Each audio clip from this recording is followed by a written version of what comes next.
realize this was the inaugural presentation, so thank you for having me. I'm an assistant professor in the Faculty of Kinesiology. I joined the faculty just a year and a half ago, so I'm still sort of getting my legs steady here and figuring out the place and getting my research program up and going. I run the Movement and Musculoskeletal Health Lab. Broadly, our mandate is studying movement, so physical activity and exercise for bone health across the lifespan. Right now, I have 4 master's trainees. I usually have 2 undergrad thesis students. This summer, we're up to 4 undergrad students.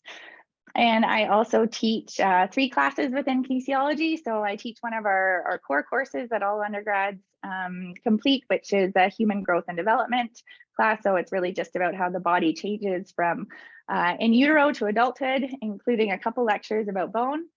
And then I also teach a pediatric exercise science class for upper level students.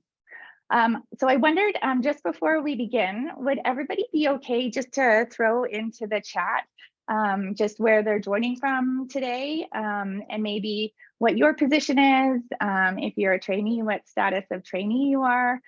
It'd be nice to just get a sense for who we have in the room. I do see some familiar names, but if you wouldn't mind sharing either directly to everyone in the chat or to me, that would be great.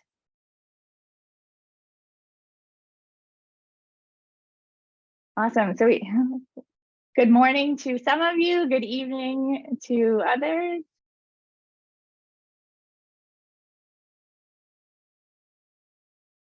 Awesome. We've got quite the range. I've structured this chat today to first start off with a little bit about my journey to where I am today. I know as a trainee, I really appreciated sort of hearing how others got their start into research and their trajectory. So I'll start with that today. Okay, thank you very much for sharing.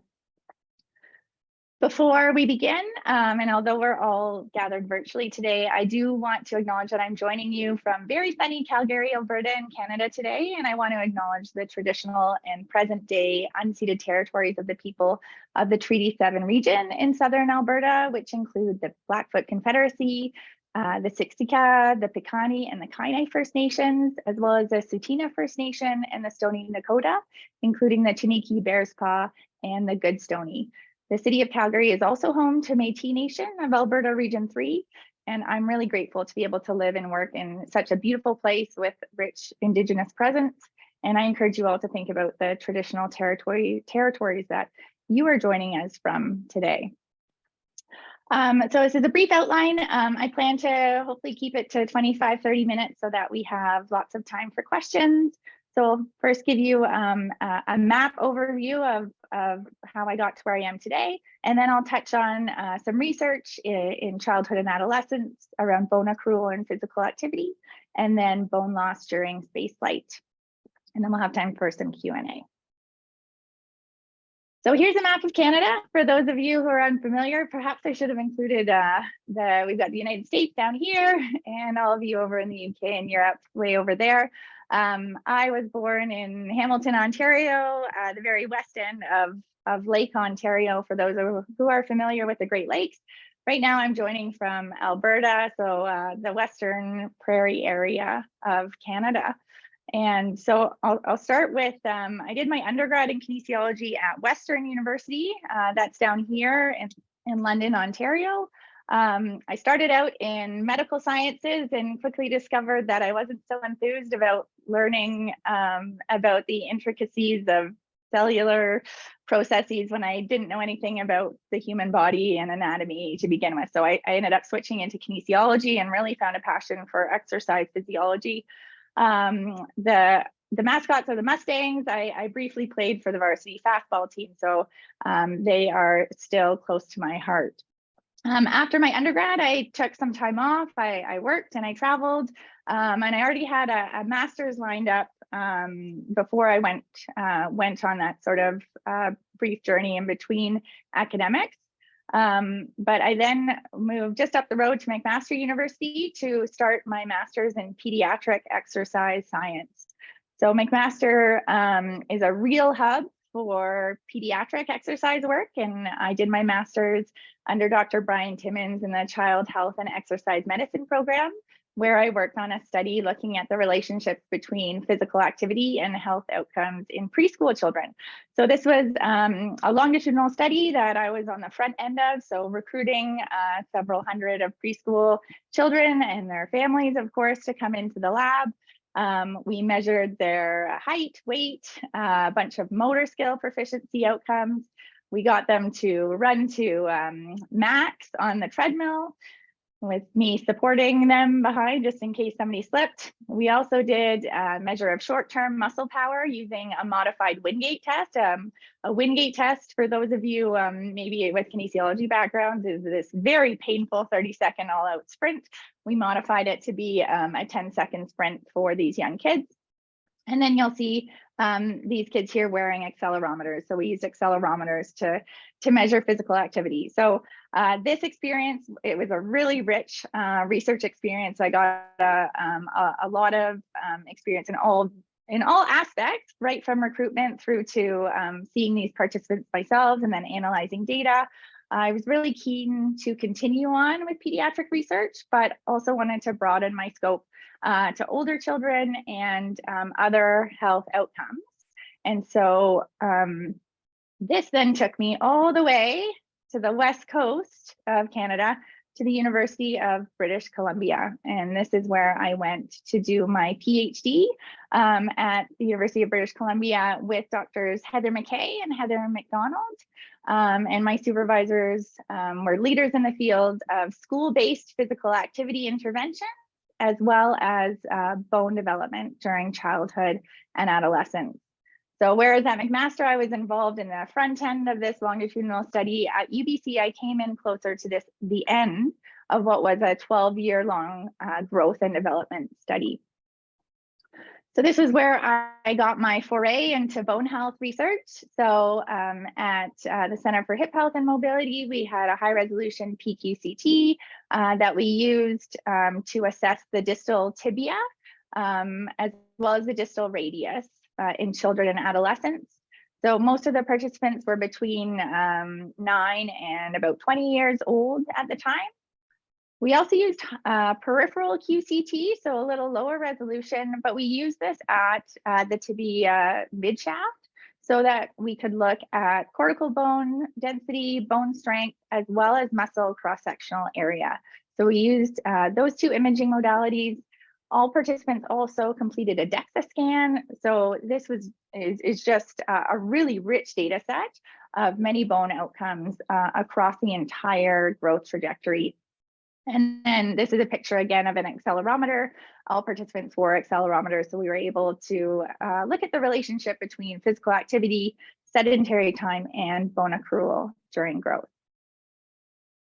I'm going to pause here for a second to just spend a minute talking about why maturation matters. I know not all of you will be working with children and youth, but if you are, it's really important when studying that adolescent growth spurt or that pubertal transition to not just look at outcomes in relationship to chronological age, because as I'm sure you can reflect on your own experiences during puberty, children may be similar in terms of chronological age, but far different in terms of the timing of maturity. So for example, what we're showing here on this graph is chronological age along the x-axis and then height velocity. So growth in height centimeters per year for girls in the solid line and boys in the dashed line. And this is what we typically see in terms of sex differences, that girls hit peak height velocity or they attain puberty about 2 years earlier than boys. So boys end up having an extra 2 years of pre-pubertal growth compared with girls. And that's largely explains the sex differences that we see in height and other body outcomes between sexes. So because we had longitudinal measures on several hundred kids, we were actually able to determine the age at which each participant hit their peak height velocity. So we were able to identify age at peak height velocity for each participant And so instead of aligning bone outcomes on chronological age, we matched each participant on when they hit their peak height velocity. So that would be termed biological age instead of chronological age. So what this does is it really lets us examine growth relative to differences in maturity. So in between my PhD, I took a brief trip down to Australia. I won an Endeavour Fellowship Award, and I headed to Dr. Joe Salmon's laboratory to learn more about physical activity measurement in kids, specifically using an inclinometer. So really getting a better understanding of the posture people are sitting in. With an accelerometer, you can't tell if somebody is lying down or just sitting and not moving. So this device lets us capture posture as well. And I was involved in a stand-up desk intervention with the group down there also. I also went to Australia newly pregnant with my eldest child. I may not recommend traveling half a world away for a long stint during early pregnancy, but I really wanted this experience, and it worked out okay. So that brought me back to UBC to finish up my PhD. And then I contacted Dr. Steve Boyd at the University of Calgary inquiring about a postdoc. And that is how I ended up here in Calgary and at the Bone Imaging Lab.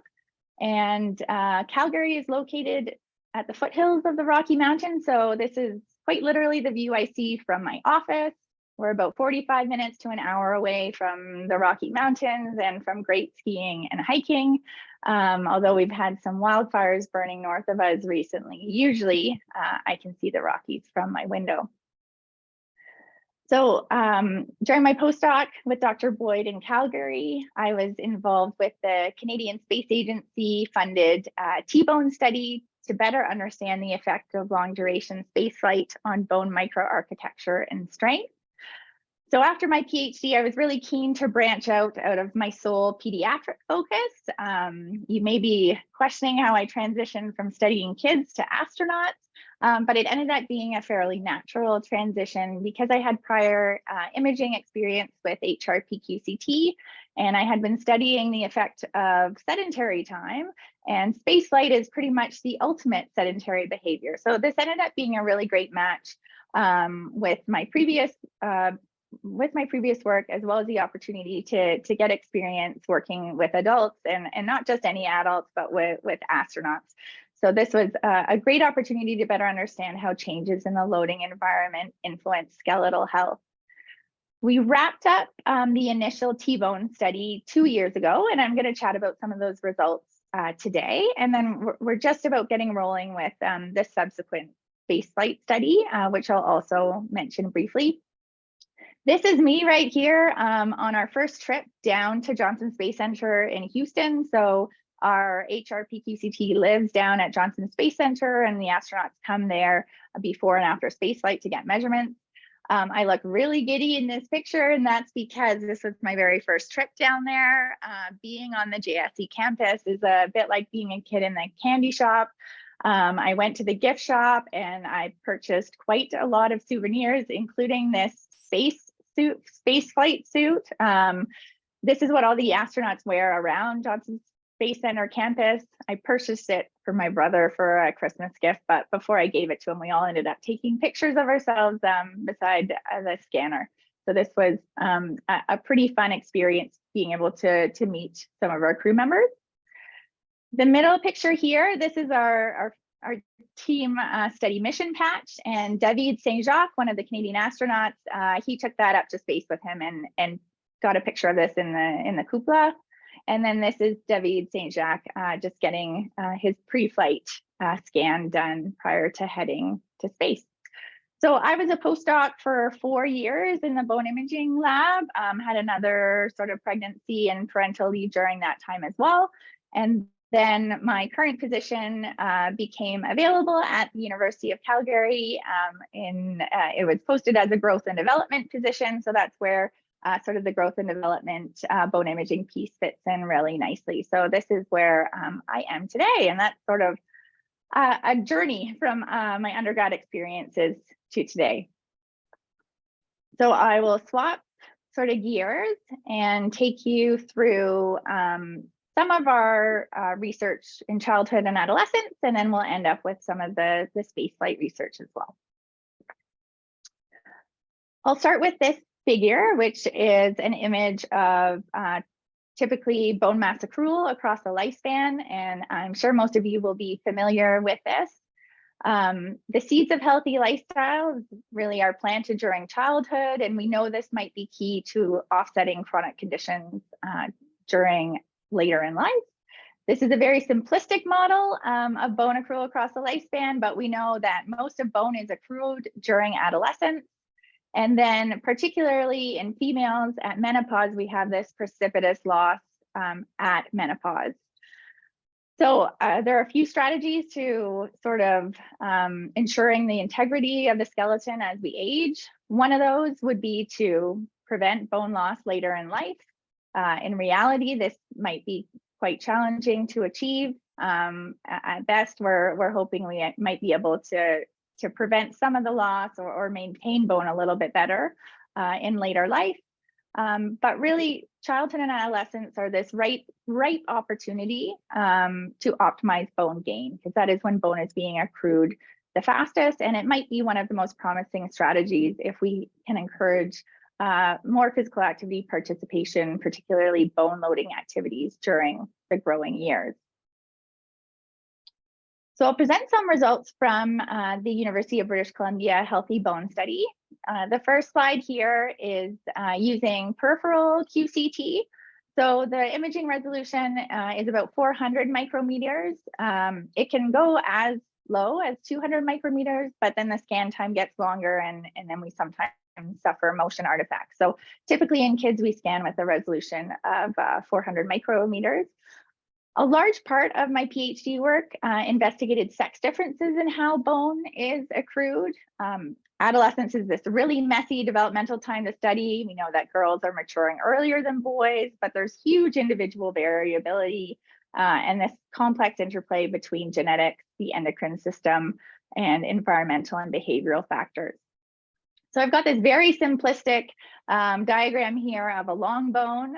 Again, we're measuring the tibial shaft with the pQCT. And you may be familiar with Professor Stanley Garn's work, who in the 1960s and 70s, Stanley Garn is a human biologist, and he and colleagues conducted several cross-sectional studies using radiographs of the metacarpal to describe sex differences in bone accrual of the long bones. So if you pick up any textbook related to bone growth, you'll read how during growth that the surfaces of the bone in both boys and girls grow via periosteal expansion, so more bone added to the outer surface of the bone, and that boys experience greater periosteal expansion of the long bones compared to girls. And that gives boys this bone strength advantage really across the lifespan. However, Stanley Garn and colleagues also concluded that boys and girls deposit bone on the inner surface or the endocortical surface of the bone, but that girls deposit more bone on the inner bone surface than boys do. Now, these are based on cross-sectional radiographs at the time. So during my doctorate, we used longitudinal longitudinal images of pQCT to look at these sex differences. And what we found, in fact, was that, yes, periosteal expansion occurs in both boys and girls during growth, and more so in boys, again, giving boys this bone strength advantage across the lifespan. However, we did not see any bone apposition on the endocortical surface, only actually endocortical resorption in both boys and girls. So the medullary canal is getting wider during adolescence, but more so in boys and girls. So larger bones and a bone surface further from that neutral axis gives both boys and girls that strength advantage, but again, more so in boys than girls throughout the lifespan. But with this study, we certainly found that growth on the endocortical surface was different than what had been historically reported in the literature. So I'll switch now to some of our work with high resolution pQCT. So this is with the first generation HR-pQCT. We measured the tibia and the radius. I'm just depicting the distal tibia right now, and we'll show findings from the distal tibia. So we used HR-pQCT to examine sex differences again in bone density, microarchitecture, and estimated strength during adolescence. What you're seeing in this plot is years from age at peak height velocity. So remember back to that maturation matters slide, 0 indicates the year that each child was growing their fastest. So we aligned each child when they were growing their fastest for biological age instead of chronological age. And then we looked at bone strength, failure load here, estimated from using finite element analyses. And we've got the boys in the overlaid in the solid black line and the girls in the dashed line. And then you can see individual growth curves. We had about 4 years on average that we were able to follow them with high-res PQCT. So even when we align boys and girls on maturity and have accounted for the fact that boys mature later, we see significantly larger bones and stronger bones in boys that persist throughout adulthood. And we also see that peak bone strength occurred about 8 years after age at peak height velocity. So that's near the second decade or early in the third decade of life. So early 20s for girls and boys. I want to show you one slide that just really highlights the need to control for maturation instead of chronological age. So what you're seeing in this plot is sex differences in cortical bone mineral density at the tibia. And this is just girls related to boys. So any area in pink indicates that girls have significantly more dense cortices than boys. Any area in the blue indicates that boys have significantly more dense cortices than girls. And I'm just aligning on chronological age as a demonstration. But we can see here that it seems to be that girls have more dense cortices than boys throughout adolescence. And I point here sort of the lowest point is around age 14, and that's when actually boys are hitting their growth spurt. So recall that boys are reaching peak growth about 2 years later. There is also a bit of a lag between growth in height and gains in bone mineral. So when we instead align on chronological or on biological age, so maturity offset, those sex differences tend to disappear. So we've shifted the boys and the girls by about a 2-year offset. And then we tend to see quite similar cortical bone mineral density. So this is really just to illustrate that if you're working with youth, please align on biological age or a measure of puberty as opposed to chronological age, as it certainly influences interpretation of your findings. I want to swap briefly to physical activity and bone accrual. So we measured physical activity using accelerometers across the entire study. And these are just summary lines of what we found in terms of moderate to vigorous physical activity minutes per day in boys, moderate to vigorous physical activity minutes per day in girls. And unfortunately, at the same time as we see these very large gains in bone size and strength during normal growth around peak height velocity, we have this precipitous decline in physical activity participation in adolescence. And we see this in both boys and girls, but it really is more of an issue in young females who start out with lower physical activity to begin with. So the Canadian physical activity guidelines are fairly similar to those around the world, recommending about 60 minutes per day of moderate to vigorous physical activity. And only about less than 10% of the girls in our study were achieving that. So just highlighting really here, there is a significant gender gap in physical activity that persists. And it does begin at a very young age. Even in those preschool kids that I studied during my master's who were 3, 4, or 5 years of age, we saw about a similar 20-minute gap between boys and girls. The next couple slides are looking at the relationship between physical activity and bone accrual. So again, we've got biological age here, years from age at peak height velocity, and bone strength, failure load along the y-axis. And then instead of splitting up by girls and boys here, we're just overlaying those who are in the upper quartile for moderate to vigorous physical activity. So getting more than 60 minutes per day of physical activity, and those only getting about less than 30 minutes per day of physical activity. And so we saw substantially stronger lower limbs in the youth who were more active across growth, and this gap persisted throughout young adulthood. And this also concurs with a wealth of evidence that we see from sport studies indicating that those with engaging in greater physical activity have greater bone density and bone strength. This is a bit of a similar plot. Again, we're seeing years from age at peak height velocity against bone strength. But in this study, we really wanted to tease out how physical activity was accrued. So I'm not just interested in the total volume of physical activity, but wanting to learn a little bit more based on animal literature, knowing that, you know, it's short, frequent bouts of high impact activity that are associated with bone adaptation. So with this, we looked at the number of bouts per day of vigorous physical activity. So anytime that accelerometer recorded somebody engaging in vigorous physical activity, that was consistent, that was considered a bout. So what you see here is a very similar overlay.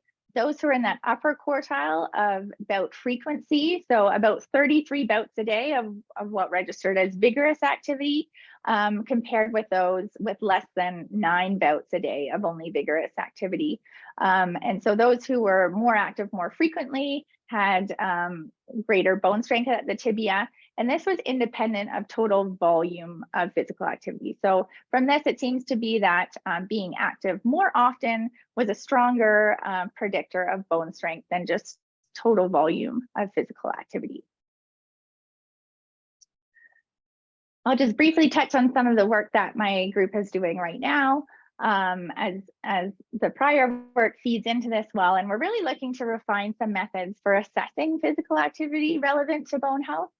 So anybody familiar working with accelerometers would be familiar that the calibration has traditionally been against energy expenditure. So the traditional approach is to reduce a whole wealth of data. We get a data point every couple of seconds, and it's really reduced to these categories of moderate or vigorous physical activity, which are based on indirect calorimetry and energy expenditure. And so what we're trying to do is really tease out the prescription for bone health. We know physical activity is good, but we don't quite know how much and how frequent. So we're looking to see if maybe there are some better measures that let us look at this whole wealth of accelerometry data across the spectrum to relate to bone accrual. We're also doing some work in clinical populations. So we've got a small study in children with cerebral palsy who are using robotic gait trainers to understand how ambulation impacts bone accrual. And we're beginning a study looking at children with type 1 diabetes as well. Okay, total shift of gear. We're moving now to space studies. So I'll introduce briefly the T-bone study, which was really designed to examine how long duration spaceflight affects bone microarchitecture. This was a 7-year journey that I was a part of for the last 4 years. And I want to acknowledge first up that it was a very large T-bone team. So Dr. Stephen Boyd was the principal investigator, me, again, the giddy postdoc down at JSC, and we have our study coordinators here and our imaging techs and staff, and Duncan. And we also have some fantastic collaborators at NASA. Jean Sabanya is a bone health lead, Scott and Sarah with the biomarker analyses. And then at ESA, we've got Anne-Maria Liphart as well as Martina here. So a really fantastic group of collaborators working on this project. I'll walk you through the T-bone study in brief. So we had 17 astronauts. And again, it took 7 years to get 17 astronauts through pre-flight and follow-up. At pre-flight, all crew members came in for high-resolution pQCT scans at both tibia and both radius. We collected biomarkers of bone turnover, and we also used a questionnaire to assess pre-flight exercise habits. Crew members then went up for approximately a 6-month ISS mission where in-flight collected bone biomarkers, and we got some really rich exercise data from their advanced resistive exercise device, as well as the cycloergometer in the treadmill that they have on space. R+0 refers to return, pretty much a couple days after they returned. We were able to get follow-up HR-pQCT scans, more biomarkers, and then we followed up at 6 months and 12 months also. So the first aim of the study was to study bone loss. So really just looking at bone loss between pre-flight and return from space. And then the second aim was to see, can bone recover? Does bone recover within a year follow-up? So I'll present some of the results from the T-bone study now. So today I'll just share results at the tibia. We really didn't see any change at the radius, and that's because the radius kind of becomes the legs in space. They use their arms to maneuver around the space shuttle. But what you're seeing in this plot, we've got the 4 time points here: pre-flight, return, 6 months, and 12 months follow-up. And I'm just presenting total bone mineral density here. Each astronaut has their own line. The dashed line refers to those crew members who are on missions longer than 6 months, and the solid lines are the crew members on missions less than 6 months. Again, the average mission duration is about 6 months, but we were really in a unique position because we had some on as short as 4 months and some as long as 7 months. So we can look at a bit of the temporality of bone loss. So what we really see here in this black line, this is just a median bone loss line, is about a 3% loss of bone density at the tibia after a 6 month space flight. We do see some recovery in the 6 months to a year, but in general, most of the astronauts had incomplete recovery. So they didn't recover to pre-flight values and continued to see a deficit thereafter. We saw really similar data for cortical BMD, trabecular BMD, bone volume fraction, as well as failure load and trabecular thickness. So persistent deficit, even after a year of recovery. This is the same plot now, but I've just overlaid a median line for those who are on missions less than 6 months and those who are on missions greater than 6 months.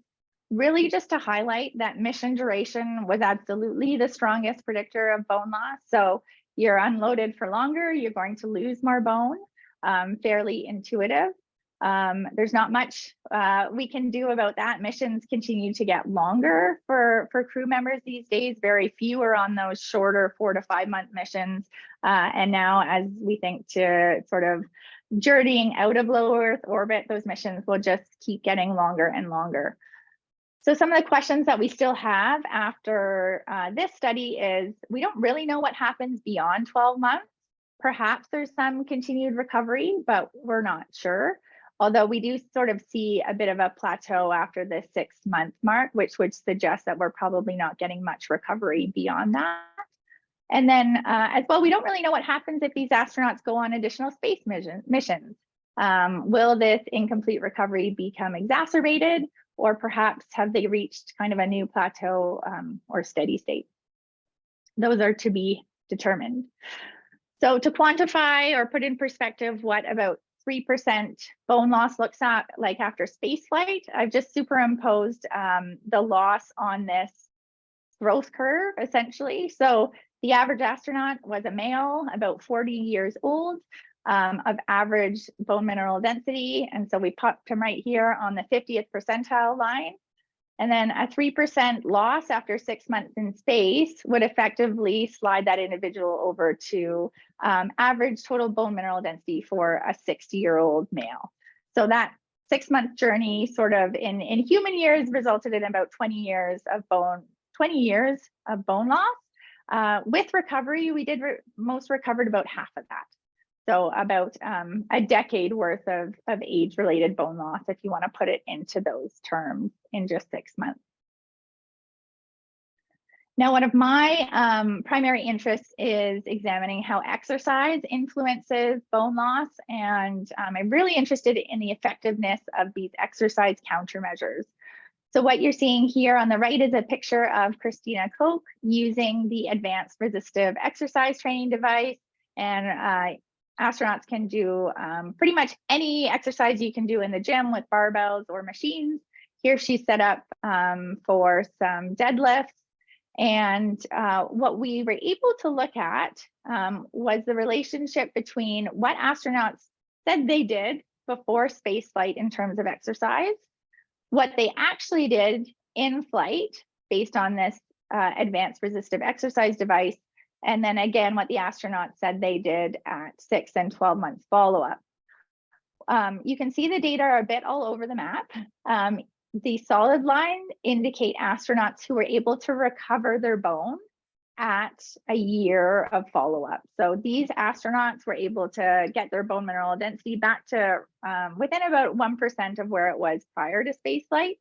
The astronauts in the dashed lines did not recover bone. So it was about a 50-50 split in terms of those who recovered by a year and those who didn't. And these median lines here are just the group averages. So the astronauts who did not recover bone at a year follow-up were likely to have really high volume of deadlifts prior to going to space. And that loading decreased in space, indicating they weren't able to maintain that level of loading during spaceflight. In contrast, the astronauts or the crew members who recovered bone tended to report doing less exercise prior to flight and then really ramp that up in flight. So what we found from these data is that it may be that a greater volume of exercise before spaceflight might not be beneficial if it can't be maintained during spaceflight, because not only are you heading into microgravity, but you probably then also can't maintain this high level of loading that you might have been getting at the gym prior to spaceflight. So it's a bit of a double whammy. In terms of exercises, it may not be that deadlifts are supreme for preventing bone loss in space. It just happened to be that deadlifts were this exercise that some of the group engaged in prior to flight and some didn't.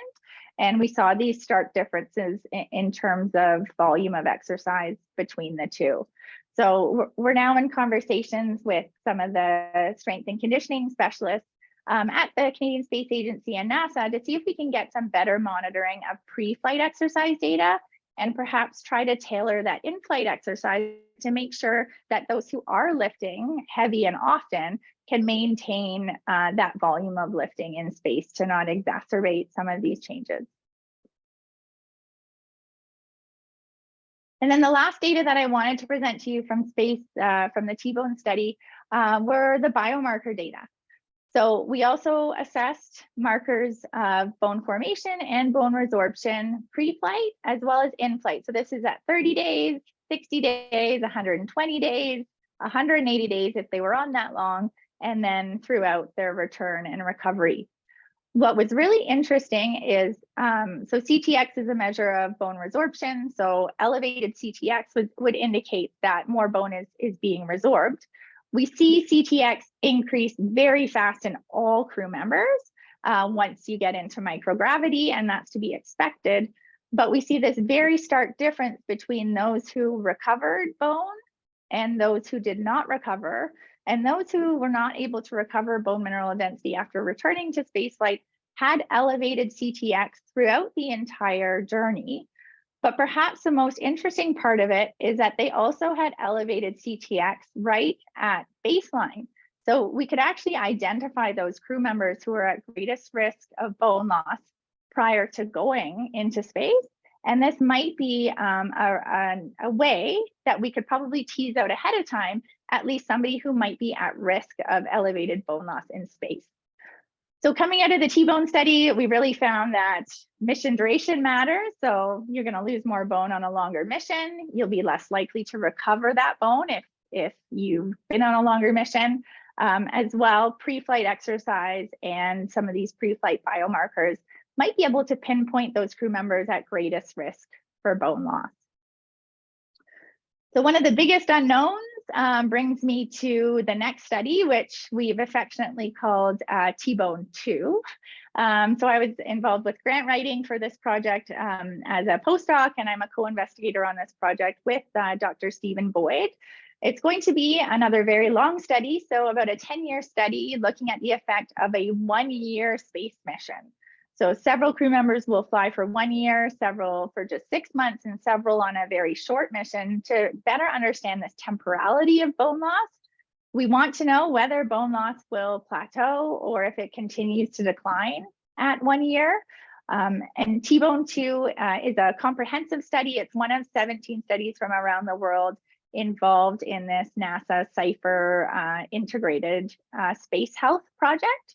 And so we'll be really interested to see sort of these trajectories of bone loss and also get a deeper dive into the muscle bone interaction, as well as how in-flight exercise might impact bone loss.